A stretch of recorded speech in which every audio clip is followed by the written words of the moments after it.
Hey guys, so in this video I want to show you how you can get started creating a UI builder component in ServiceNow. So that's a bit different and requires a little bit more effort than creating a widget in ServiceNow. So just to explain the differences, if you don't know it, so portals widgets are created for portals, like for Employee Center and stuff like that, and usually created for the end user, while a UI builder component is usually built for the next experience, so for a workspace, for instance, for fillers usually. And the technology is also a bit different. So portals or widgets are using Angular.js, and that is actually depreciated. So I saw this. I just Googled it right now, and it's not supported anymore. So it's not gonna get any better or get any support, but it works great as it is, and you can still create nice looking stuff with it. But UI Builder is creating or using web components, so you are gonna create or write React code, and then you can create. You have more possibilities, and you can create better looking stuff. And of course, the data bindings and whatnot is a bit different, and actually there's a lot of different things, but you use it pretty much the same thing, right? That you have a blank page or a workspace and you drag on these widgets or components to the page and you build it that way. But it's a very different approach creating these two. And of course, widgets can be created directly in ServiceNow. But creating your build components, you have to create them locally, that we're going to do now, and then you need to push them or deploy them to your ServiceNow instance. So that's the differences. So for creating a builder component, we need to install some stuff. First off, we need VS Code, for example, or a IDE. I like VS Code quite a lot, so you can simply download it from here. It's totally free and it looks very nice. So do that. And then we need to install the node.js that we can do from this site. So we install it right here. And it's very easy, straightforward. Just go with the flow, just click next, and then you have installed it. Very nice. And we also have this guide from ServiceNow to get started with this. So it says we need something, blah, blah, blah. We need Node. We also need npm, and we need a specific version, and that is 8.5.5. And that is not the newest npm. So if you install the newest one, you need to downgrade or install this one instead for this to work. And then we need to install this ServiceNow CLI to be able to have access to different libraries and to build this. So once you have installed a node, you can open the terminal, and then we need to install the npm. So we can simply do that with a command like this. So use npm install, and then G for global and npm, and then you press the certain the version. So in this right now, in this date, August 2025, this is the version we need. But maybe in the future you would need to install something else or a new version. So just check the updates here and see what you need. So click enter, and then we're gonna install this. So that's cool. So let's just do this to clear that. And now we need to install the CLI. So we can click here, and we want to download this client download. So you can download this from the store link, but then you need to have access from your developer or your admin if you're working at a company, for example, and you want to install or create components for that specific instance. If you want to install it and try it out for your PDI, you click on this client download, and then you download this ServiceNow CLI, the top one here. Once that is installed, you go into downloads and click in here, because we are on Windows, aren't we? And then we want to install this this one. So it's the 1.1.2 in my right now. Install that, and now we can see if we got everything installed. So let's open the command line again, and we can do node to check the version, and that's good. npm version, and we are on the correct version here. And now we can check ServiceNow C, and then we can do / or hyphen is it help, for example. And then we can see we have it correctly installed. So the ServiceNow command line interface, so perfect. So let's clear that, and let's see if we need to install something else. That's good. So now we can create a folder. So we can do that here, for example. Doesn't matter. Let's create a folder, call it whatever. Right click, and then we can open it in VS Code. Nice. And then we can open the terminal right here. So this is pretty much the same thing as the terminal we just were working in. And then we need to run this one. So I can paste these commands in the description so you are following along. So we're going to configure the profile, click that. And now you want to type in your instance, your PDI URL. You can see I've already done it. That's because it's already configured here. And then we want to do basic for the logging. And then you want to type in your username. Mine is already admin, so I'm going to click enter, and then you're going to type in your password. I've already done that, so I can just press enter.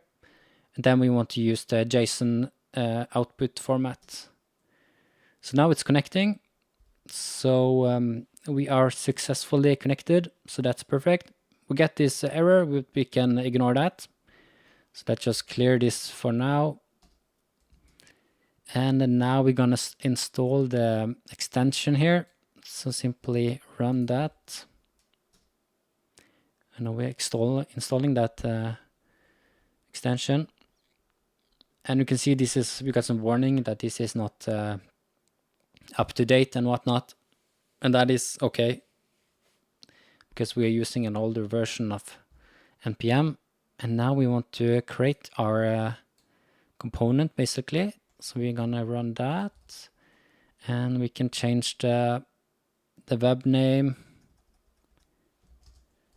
cool component.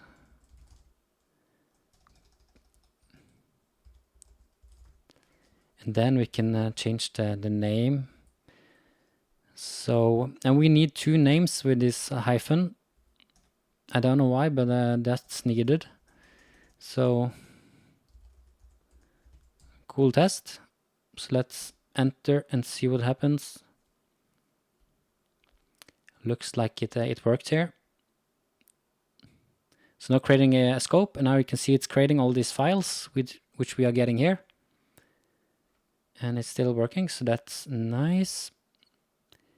And now we need to install this one, because this is something we need, or is very nice to have when we are gonna get the data and displaying the data and whatnot. So run that, and we get an error. Okay, so why do we do that? Let's clear that and try again. So so can it be loaded because running scripts is information. Okay, so let's try to open a new script here. Not a script, but a new terminal. I'm gonna go with this git bash. Let's run that here. Yeah, that's the way to do it. So now that is done, let's clear this one. And now we can start to deploy this. And then we can go back to the PowerShell and deploy it here.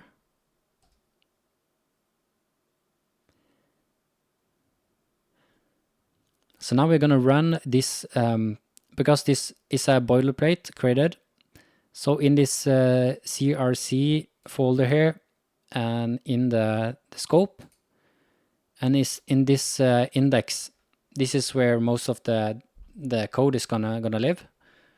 So when you are creating this component, you are gonna work mostly here. And you can see this is an example that is created with this H1. So you can see this is pretty much HTML code. So React is structured like this. So it's looks like some HTML code together with some JavaScript. So this is done. So let's scroll up a bit. And above this info, we get the local host URL. So let's control click on this. And now we can see the component with bare bones.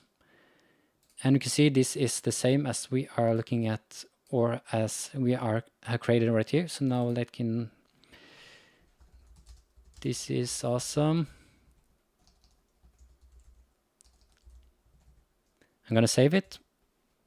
And you can see this is awesome. So this is a hot reload. So that's very nice. So now we can start build our a component right here. And it's gonna be, we can see it here. So now we can get data because we have access now to the developer instance, and we can present the data right here. And once you are done, you are simply gonna do one more command to deploy it to ServiceNow. So I'm gonna just show you one more thing. So let's open client.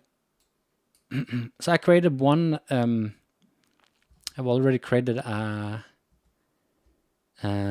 component, and that is this one. So this is simply getting all the active incidents, and I created this state, so this filter that the user can use to choose the state of the incidents, for example, on hold. And here you can see we're getting the data, as you can see. So this is the number of incident, the short description, assigned to, and then we have the ability to click resolve, and then get this nice pop-up, and then we can choose these because these are mandatory fields. So we can create that, and then we can resolve the incident. So let's see how that works. So let me get into this right here, so you can see. So now I'm getting into the back end of the incident. I can see this is assigned to the ITIL user, and this is the short description, JavaScript error, blah, blah, blah. And you can see this is the same one as this. So let's try to resolve that.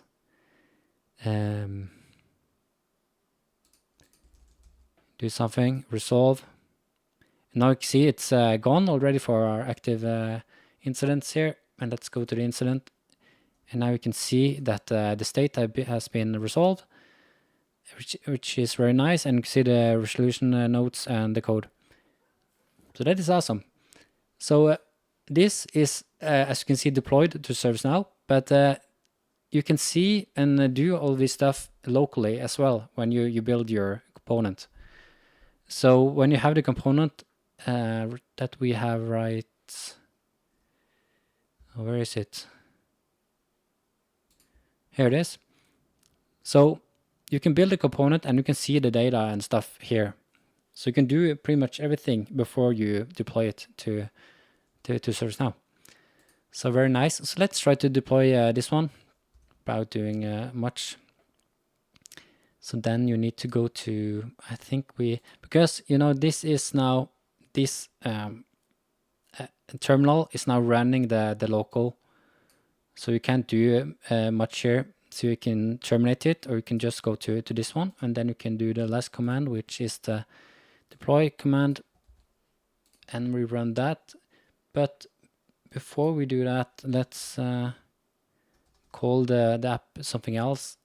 So let's get into this one. Now UI.json. Let's call this my cool component.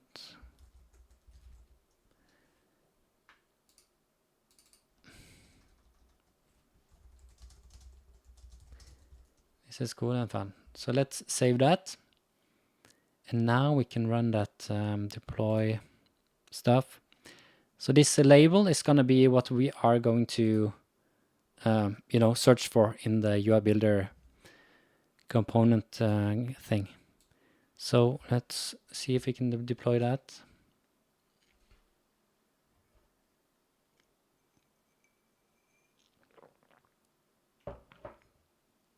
So now it's building, found the scope and whatnot. Finished deploying, so you see this is quite a fast process. So now let's get back to ServiceNow and let's go into update set to see what's going on here. See if we can see this one. So this is my test project. This is this one. So I tried this before, this is the one, my cool test. And here you can see all the different things that are built and deployed to the instance. And it's deployed to application that's created. So that's cool. So now let's go into UI Builder and check what's up. See if we can find the instance. Or I mean the component. So about UI Builder, it's very nice to clear the cache sometimes because it's not always very fun to work with, if not. So let's get into this test page I just created on this workspace. And before we do anything, let's click on this menu here and go to developer and click on clear UI Builder cache. So now it's cleared, and let's take a refresh of that page. You can see my my component that I created earlier today. It's still going strong here.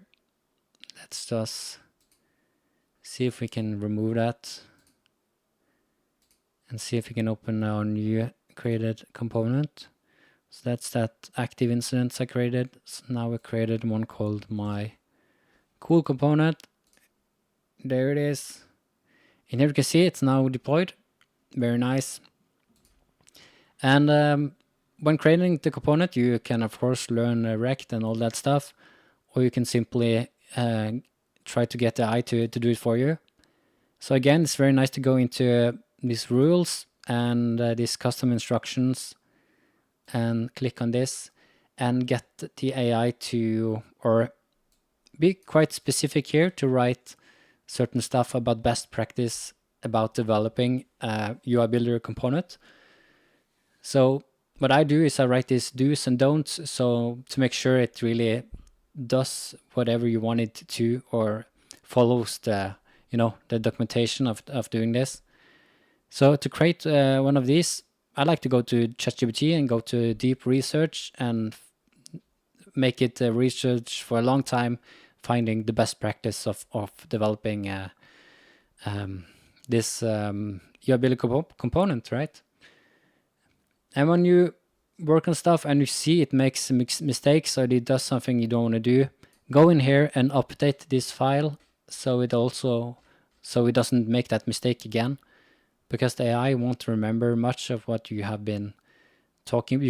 They won't learn directly from you, so you have to make sure it follows what you want. And you also can see we have a lot of different files here. But the really important stuff is these two files that AI needs to work on. So I tried to make it create something, and then it started to create another HTML file. But you need to make sure it works in these two files. It can make new files, of course, but these are the ones that are important. All right, I hope you liked that long video, and try to make something cool. But before you do that, make sure there is it's probably another component out of the box that you can use, and you should maybe use that instead of trying to make something up from scratch.